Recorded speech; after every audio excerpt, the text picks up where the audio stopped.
And we're live. Welcome, everyone. How are you guys doing? Hello, welcome to another stream. Yep, we're our hosts. I'm Persis Arcomanis. I have my friend JT Halatis on the other side. And tonight we have a really special guest. He comes all the way from the Netherlands. He's been in magic for the last 12 years of his life. You know, he's released amazing stuff like the Lazy Man's Handcuffs, Witch Money card. And the spotlight is back at him with his Crazy Man's Penetrations. And tonight, our host is none other than Danny Urbanus. Probably. Well, Danny, welcome to the show. Hello, welcome. Hey Danny, it's so great to have you here. So happy to have you here, man. We love your effect.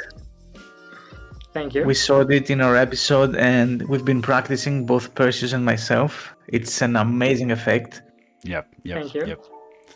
Before we begin, can we start with this? How does your surname being pronounced? What's the correct way? Urbanus, Urbanus, not Urbanus. not Urbanus. So I've been saying it wrong all those time. Okay, I'm so sorry, man. But No, Urbanus. It's okay. It's a difficult one. Okay. We're Greek. We're Greek. We understand what it's like to have a difficult surname. So, what's great about this project, and I really want to talk about this because you filmed this whole thing on your own, right? Not by myself. I had some help from my girlfriend and a good friend, and yeah, but I did it. We did it as a group together. So my girlfriend and I shot the trailer, and I had a friend. Oh yes. He helped me during the explanations that it was clear enough and that I didn't forget anything myself, because sometimes if you do something so often, for me it's really clear, but then when you explain it, then it's like gibberish for somehow.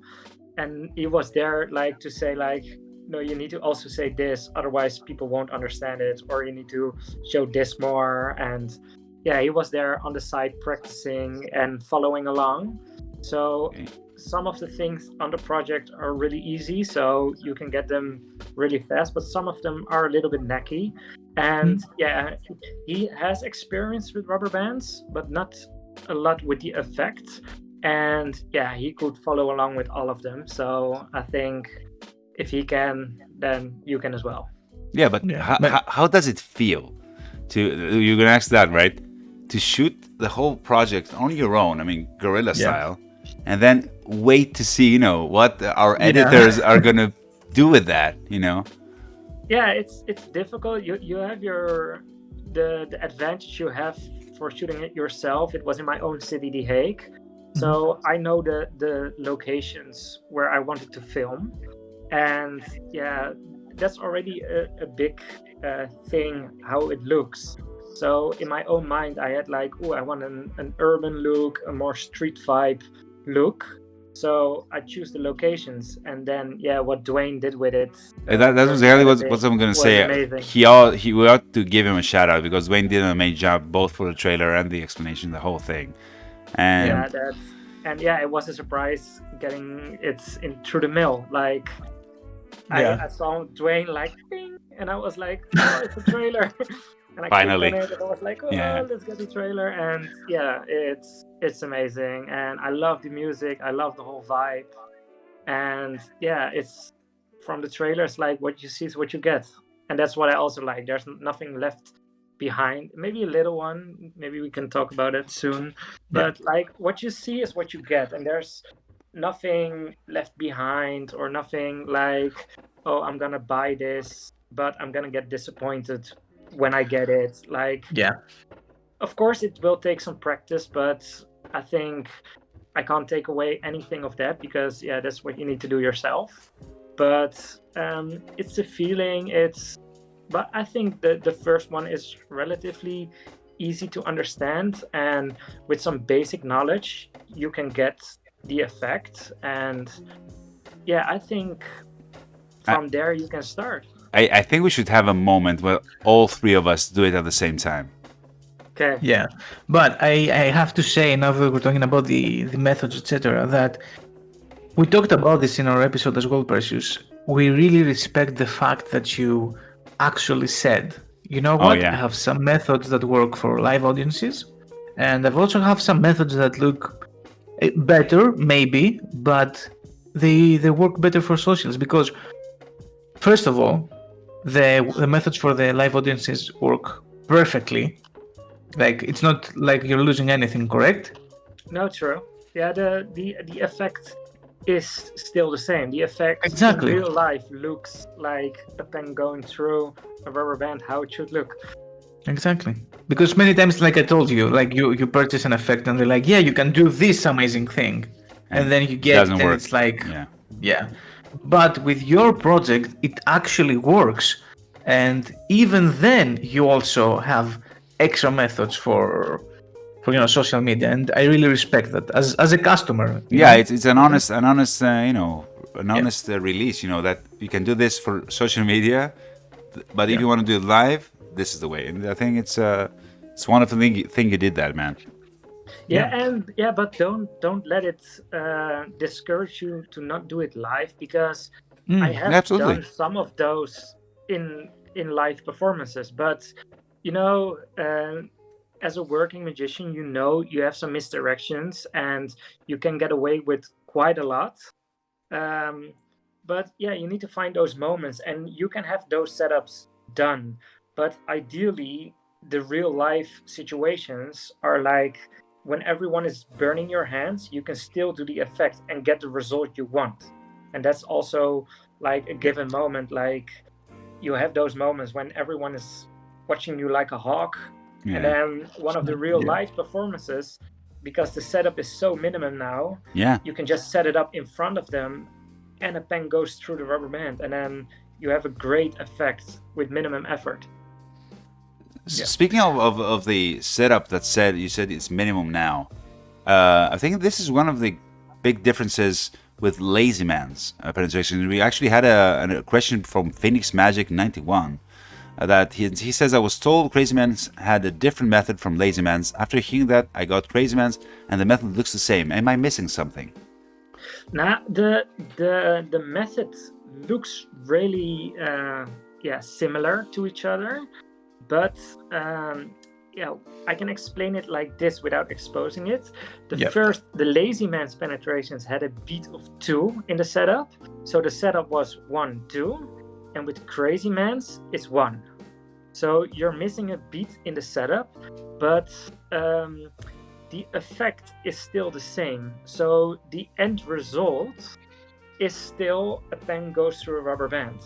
So the effect is the same, but the setup is like 1, and then you're in there. And for me, it's like grabbing the pen between my lips, or getting a pen from the table, getting a pen from the spectator. In these moments, you can now set it up. And with the previous version, I had to do the setup in advance and then grab it, because you couldn't do the setup during another motion. And now you can do the setup while, say, I can show you without showing the method. So I can now have the rubber band examined. I can have a pen examined. And when I have the rubber band back, I can say, can I have the pen back? And now I'm set up. And I couldn't do that with the previous version. And that's the major difference. And obviously there are like 11 more effects on there. Yeah. That's also a small little detail. So the setup is different. The only thing that is actually the same is the broken band, and then you go 1 2. That's but it's explained in a little bit more detail, and I have a little bit more experience performing it, so I explained it a little bit more to other people, so my explanations went better, so it's easier to understand because I teach it better instead of the last one. Right. And like you mentioned, it like you get so many more stuff out of it. Like, do you want to mention the one we discussed before the interview when we're jamming? So Yeah, I can explain. There is it's called No Strings Attached. So if you have the project, look it up. And yeah, you do it actually together with the spectator. So it's not like in the trailer you see my friend with the finger and he's giving me the bird. Yeah. It's not that. It's actually you doing it with the spectator, and I can show you how that looks. So you have a preview right here. So you have the rubber band, and then you get a hand. So I have a hand model here. That's perfect. Put it on the ring finger here, and then together we go with the thumbs like this, and then slowly we go down, and then you can see that it goes through the first band. That's beautiful. Twist it a little bit. That's beautiful. Yeah. We go to the second band. That's beautiful. And the reason that this is amazing is that, it's like you said, it's so much different to do it with, with like a spectator's finger, because, like you said, that's just using them. But doing it together, it's just, On one side you're doing something to the spectator, and the other side you're doing something with the spectator. Yeah. And I'm always I think for it's a big difference. Of course, Yeah. engaging the spectator in such a way. I mean, it's also very nice. It holds a connection with you two. During the round, when you get into symbolism, Yeah. No, but you actually they feel the experience, because this is watch and this is do. So that's the difference. So, and yeah, if you played around with it, you know the mechanics, but you can actually feel when you go through a rubber band, but then they can get the same experience. And I think, it's for walk around, it's good to do together, but the other advantage of doing it yourself is you can do it really high up, and it's like full frame in this side. So if you do like a cocktail party, like you can do it, you can show it to a lot of people at the same time. Like a more parlor setting. Yeah. Right. Dwayne asks, did you obsess over this effect? Because looking through the explanations, some of the setups you have are crazy. Yeah, some of them are really crazy, but the CMP, that was the end goal for me. So that is from here and then going down and then going up again. So you go through all layers 2 times. And so first playing with the normal effect, it's going through, and then my mind was like, is it possible to go from up to down? That was possible. And then in my mind was it would be really nice if I come back to the original position. And that was a journey, very long, but at the end of the journey I got there, so that's a good thing. But that setup is for Instagram and it's not for real life, but it's fun, but it's also good for your dexterity, because your you have double hookups on some of the same fingers, and it's good for your muscle memory and your dexterity to get like minimal slides with a rubber band to happen only one thing. And I think that's good for all of your magic. So it's knacky. You will need some practice, and some rubber bands will break, some rubber bands will snap. It will happen. But at the end, it's good for all your magic, because it's so minimalistic what you need to do. That's also like handy for like maybe a second deal where you also want like have a minimal slide and a minimal gap. So I think it can incorporate with other styles of magic. Now, a fellow Dutchman like you, Luke Swinkles asks, as if you haven't got enough, are there any other rubber band projects you're working on? Or you're sick of them, you don't want to touch these rubber bands ever again? No, I have some other effects with rubber bands, but they're too small, I think. They're just little moments you can incorporate in whole routines.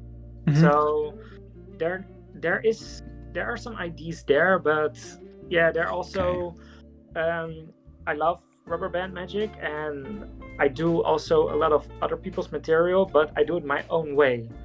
So, but I didn't change enough to explain my version, but it's different enough that it doesn't actually look like the original version. It's like in between there, like it's not different enough to show and release, but it is different enough, so it's my own style. Right. I think Swag guys, you have to pick up like a cool This nickname. is swag. Swag guy, Swaggy him all, wants to know, and we all do, which rubber bands do you recommend using for doing that? Like, Ooh, do you have a size or color or anything that you prefer? Now, I use Joe Rhineflash rainbow rubber bands, and yeah, you have a mixed pack, and yeah, I bought those I think 4 or 5 years ago, and I still grabbing out of those. And yeah, it's a mixture, but you can also buy separate colors from the rainbow rubber band. So he has like a mixture, and then he has every color in a whole package, and he now has the legendary rubber bands, and those are different color from the original. But yeah, look up Joe Rhineflash rainbow rubber bands, and that are those. And yeah, I'm really minimalistic with my rubber bands because I'm only wearing 2 and not like 100 around the wrist. So yeah, this is my goal. So my ultimate goal is only 1 rubber band, but I have too much fun effects with 2. So 2 is the limit now. Oh, obviously. And yeah, for the color, I choose the color as the most contrast of the what you're wearing. I wear. So I wear green, and yeah, from green, yellow pops really good. And yeah, if you have black, you can have more like vivid colors, like the yellow one is good and the pink one is good. And yeah, if you have a more white shirt, you can go more to green or blue. Dark ones, yeah. Dark ones. So I have to say, mind what you wear. I have to say at this moment, since you brought up contrast, that it's the first time I've ever seen someone do something with a glow stick and a rubber band. Oh. And the thing, I mean, that was beautiful. I'm not kidding. I mean, I think it also looks so magical to have this weird self-glowing thing going past through the rubber band. I mean, this was a great idea, man.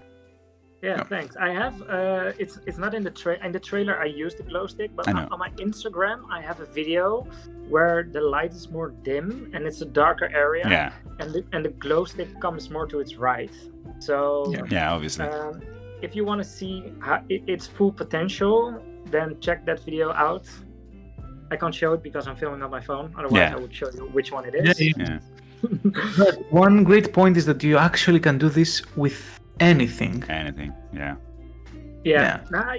It's in an extent you can do it with anything. There are some limitations, but anything stiff that came out wrong. But as you see, anything pen-like. I did it with a phone. And you can do it with business cards or anything else. But yeah, like I know you guys are hosting like a Christmas video thing, and I'm gonna show you. Absolutely. I'm gonna show you something in the Discord, but you can do it with candy, Christmas candy, and yeah, it's like don't think so limited. I did it with spoons, knives, forks, like everything can be used. So the only thing you actually need is a rubber band, because you can even use the finger of your participant, but we discussed that already. But yeah, anything laying around. I did it with my earpods, like those small little things. You can do it with coins, like everything.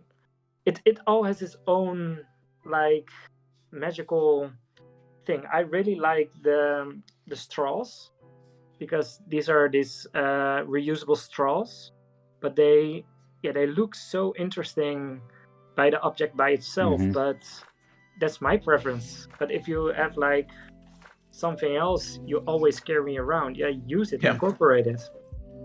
No, absolutely. At this point, we jumped right into your latest release because it's a beautiful effect. But and we know you're always lurking around the Discord and jumping to tables and jamming with people. But Yeah.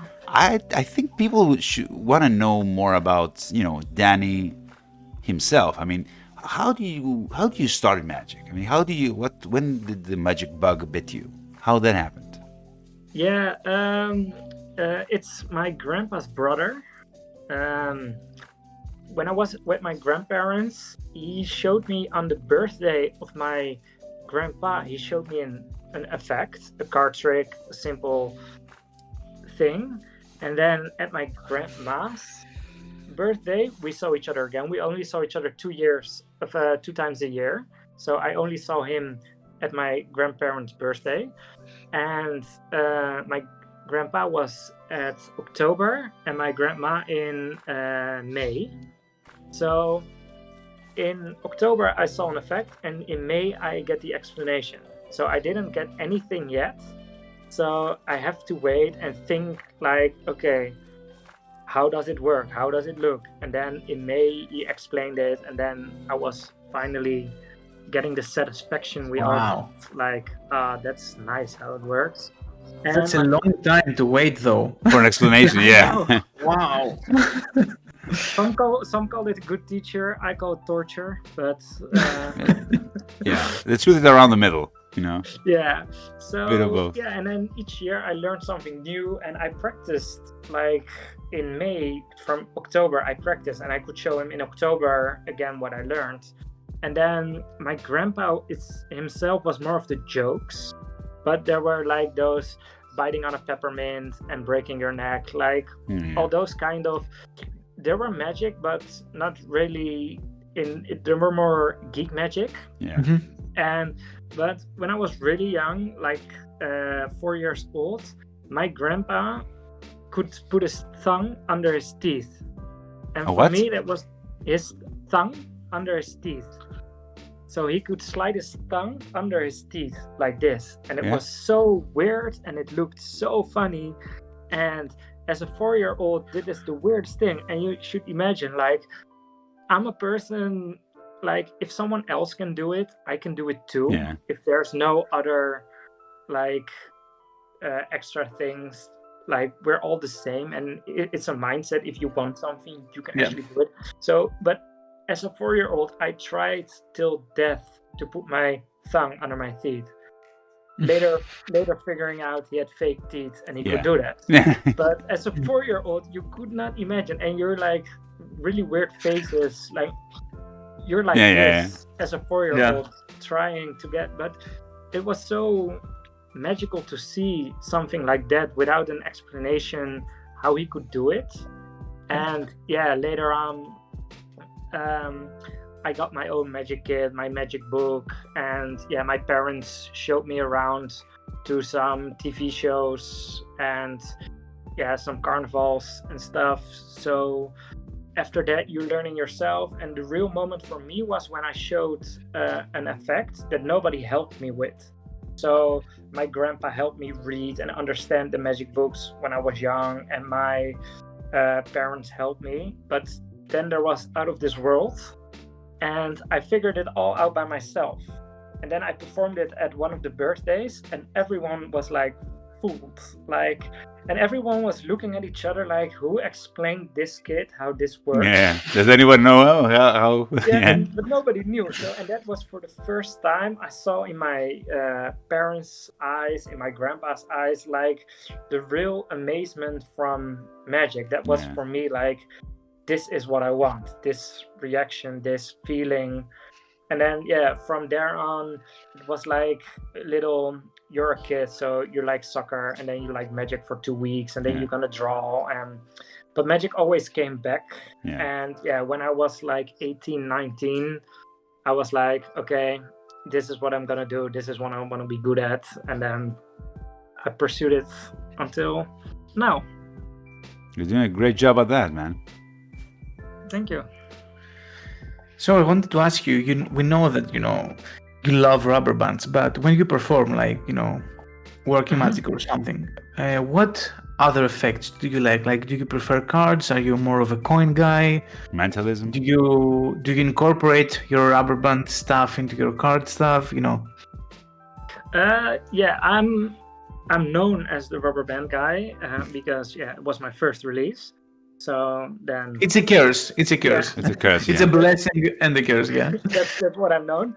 But I prefer cards. I do love counts, like the Ounsley Jordan and those kind of. And yeah, that's where my heart really lies with those packet effects. And yeah, I use everything. I like organic stuff the most. And nowadays, what my goal is at this moment is to find an effect where a lot of it's going on, but you start with nothing. So there's nothing, you talk, and during the talk, it evolves into a magic effect. So while you're having a normal conversation, suddenly a deck appears and stuff like that. That's where my mindset is now. So from conversation, without knowing anything, you directly go into a magic effect before getting your cards out. Because for me, in a walk around situation or stuff like this, it's like, ooh, let me show you an effect. And then you get your prop or something, and then 9 of the 10 times the response is like, do you always carry that with you? Like, and I want now to find a way how to like magically appear a deck or to go into a magic effect that you don't know, like, how did we actually get into magic now? Because we're just talking with each other. Yeah. Bring it in organically. Yeah. So now that we know what you like as a performer, how about you tell us a bit of yourself, like as a creator? Like, where do you find this inspiration? What are your goals? What do you like to create? Yeah, I like to create almost a lot. So I'm not like restrict myself to I want to create a card effect or a rubber band effect. It's like all in my head. So, but yeah, it's like I like the flaws in magic effects to get those out and to make it my own style. So I will look at the effect. What does it look like? I don't like how the mechanics work or how anything else work, and then I will incorporate what I know and what I like to those effects. And then after a while you get a whole new effect without realizing it, you're doing that. But for me, it's like trying to figure out the little flaws in an effect to get it to raise it a little bit. And yeah, sometimes it's like moving your pinky 1 inch and it makes it a lot better. And sometimes it's like using a whole new prop or a thing, and then you get an entirely different effect. Actually, a lot of times when you just you move a finger an inch, it changes the whole technique. I mean, I love those moments the most, like where you change a little different small thing, but it makes a huge difference in the outcome. Where do you draw inspiration from, though? What is your main I look source? Like everyone doesn't say it, but I do gonna say it. I look a lot to magic, at magic, read books, see other performers, see things I like, see things I don't like, and it's more I really love organic magic, and for me it's like the goal almost is like there comes a really great card effect out and my mind goes into, ooh, can I do this with a train ticket or with any other thing I carry along, and what is a normal object that you have with you, and then can I use it in that way? And sometimes you figure out, it's actually you can make the card gimmick out of another gimmick, but sometimes it doesn't work because it works only with cards, and then the effect sometimes is really good, and then you go into, okay, how can I recreate it with this object? Right. That makes sense. Yeah. So what I also wanted to ask you is that, like you said, not a lot of people know this, but you have been consulting, right? Yes.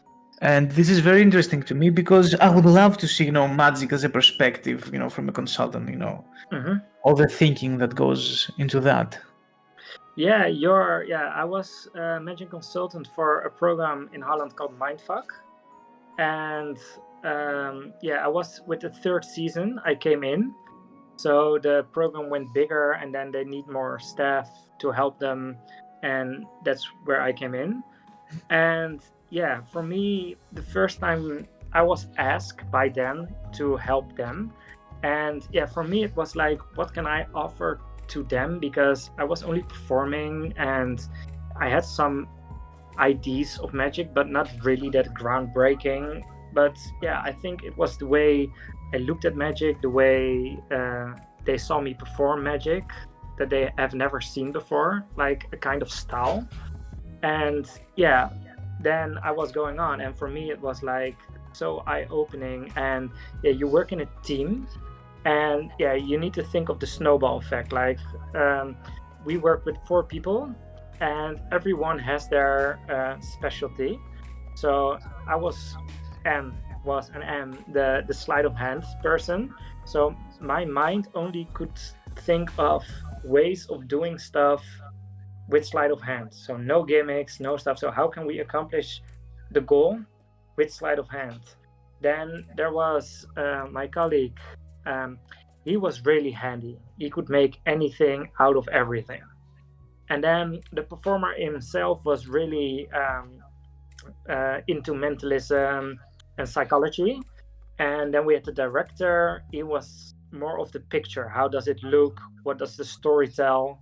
And yeah, a combination of those aspects is like each effect becomes different with each person. And because everyone comes from a different angle, the ideas are getting bigger, because we're not jamming on should we do a double lift or something else or top change. No, we're discussing what card effect are we going to do. And yeah, from different perspectives you get different results, and that's how it gets elevated more than if we are only going to jam by 4 card guys, because the only thing you get are card effects.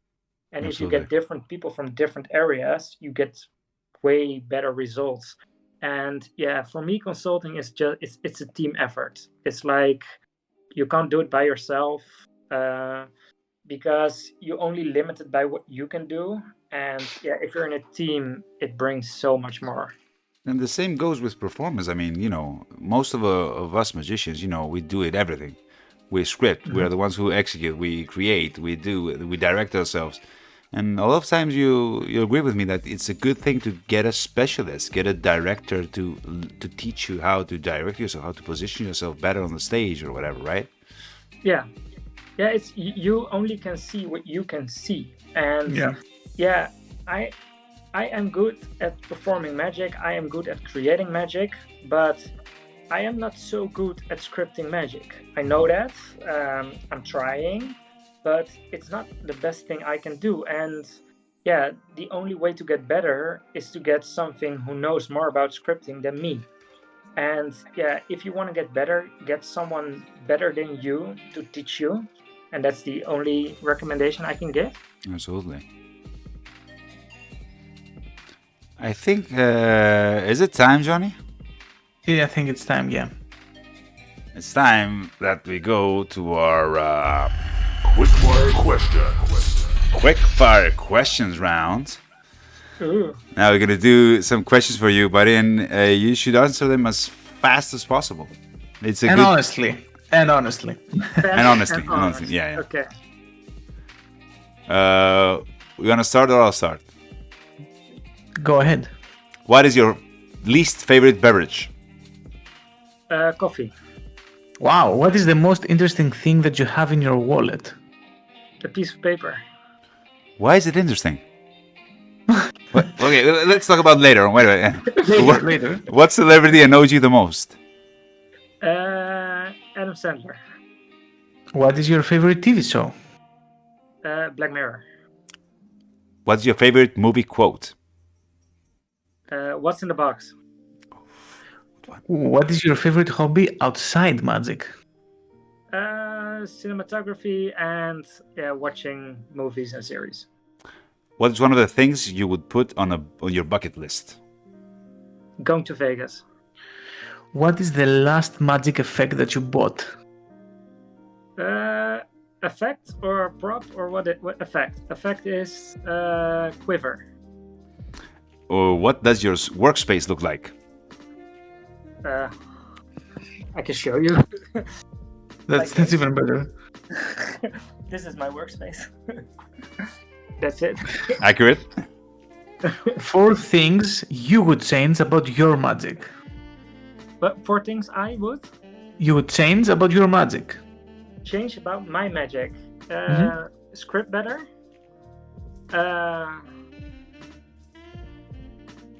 Get another double lift. You have 2 more. Learn about the history. And learn some coin magic. Nice. What is the last person you performed to? My girlfriend. Where were you 2 years ago? 2 years. I think I was performing at the Top 2000. Where do you want to be in 2 years from now? I think same city, better house. Less Corona. Less corona, yeah. in our lives. Boomer But free. that's not up to me. I know. You need to blame someone else. True. But I think, I want to be in the same city, but at a better house. Cool. What are you currently learning? Card to pocket. What last band or artist you listen to? I think the Bohemian Like You from the Dandy Warhols. Nice. What was the last film you watched? 999. If you were a superhero, what would your powers be? Teleportation. No. Cool. If you could get a yacht, what would you call it?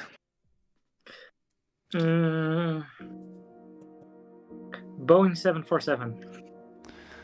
Favorite magician? Assy Wind.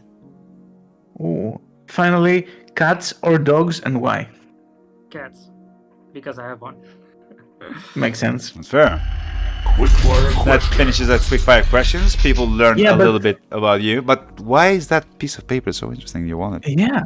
That was a teaser. That was it. Yeah. What is that piece of paper? I can show you. I can show you, but I can't show you. So, this is the piece of paper that's really interesting. But that's it.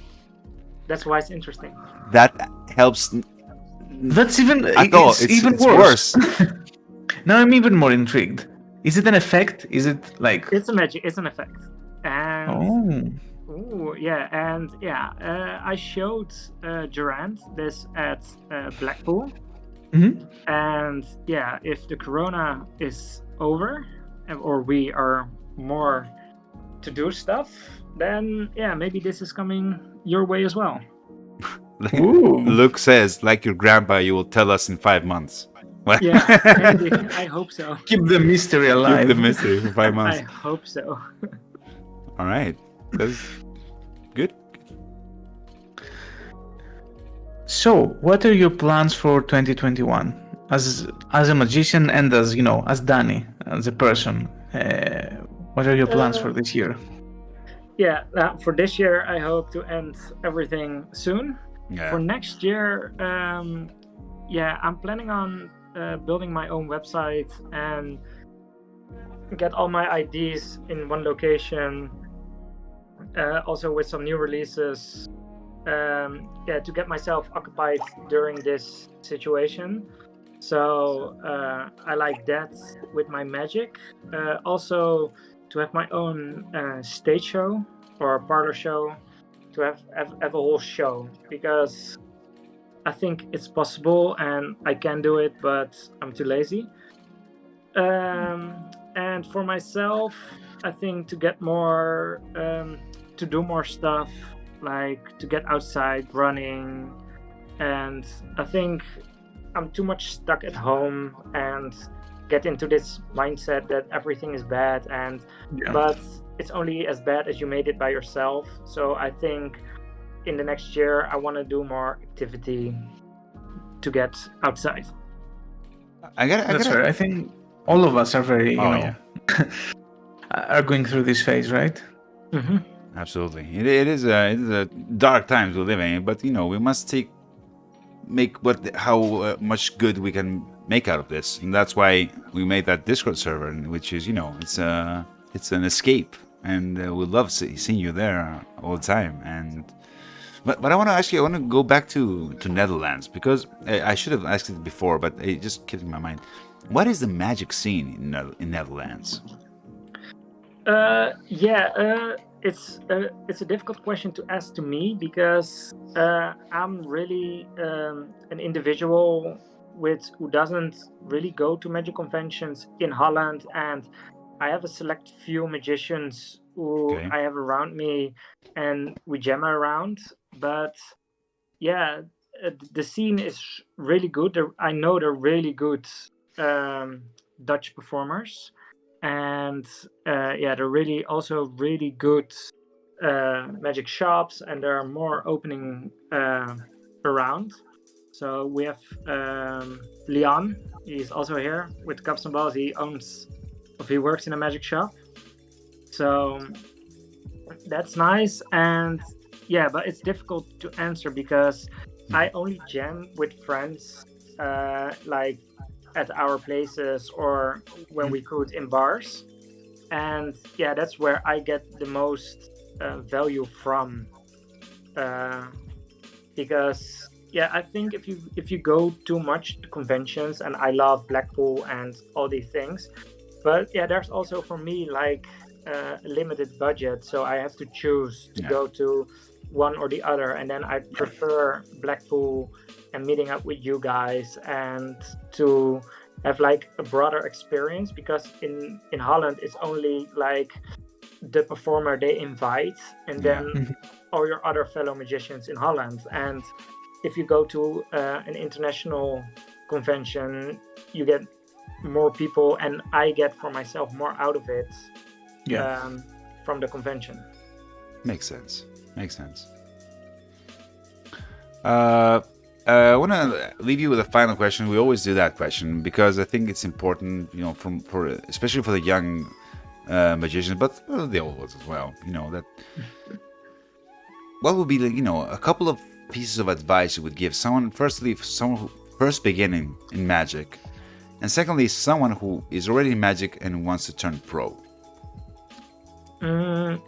For the beginner in magic, I would just say, do what you like and go from there. Don't get like, if everyone dislikes it but you like it, pursue that, and don't get distracted by what everyone else says, because you do magic because you like it and love it, and not because other people say things to you. No, you shouldn't do it this way, or you shouldn't. No, just go follow your own path in magic, and if it's not the right way, you will discover it yourself. And I think that's a more valuable lesson than someone else saying to you that's not the right way. And if you're already in magic and you want to go pro, I think you really should practice. And I'm guilty of it myself. I have a deck around with me and I'm fumbling, but I'm not practicing. And I think if you really want to go the next level, is practice more and be more conscious about what you're practicing and how you do certain things, instead of I'm just fumbling and I can do this and I can do that. No, get more your wider range, get it more focused onto a couple of things, and get really, really good at those. That's great advice. This is good advice, actually. Do you have, before we go, final one. I just wanted to ask, what is your advice to people that want to be more creative or to create more magic as a creator? I think the first thing is just find your own style. And if you find your own style, you get more creative because sometimes an effect is not in your style, but you can make it your style. And that is already creating, because you're creating yourself as a picture. And yeah, if you go for a certain look, like a classy look, yeah, you can have a napkin and you can have a tuxedo on, and then you can think what kind of effects will fit this character. I call it a character because it's not me, but if it's someone else, it's its own personality. But then, like, for example, like sawing your arm off like geek magic doesn't fit in that style. Yeah. But how can you make it fit in that style? That is creating. So if you really love like sawing your arm off or whatever geek illusion, but doesn't fit the thing, maybe the contrast is already funny enough, and you can incorporate stuff like this. So don't get encouraged by, ooh, this doesn't fit in my style. No, find a way to get there in. It is in a story, or it's in just changing the prop itself. But just by those small little things, you're actually creating. It's not like a new effect that's the goal. If that's the goal, we're gonna talk on a different level. But if the goal is just like, ooh, I have my own style, what do I want in that style?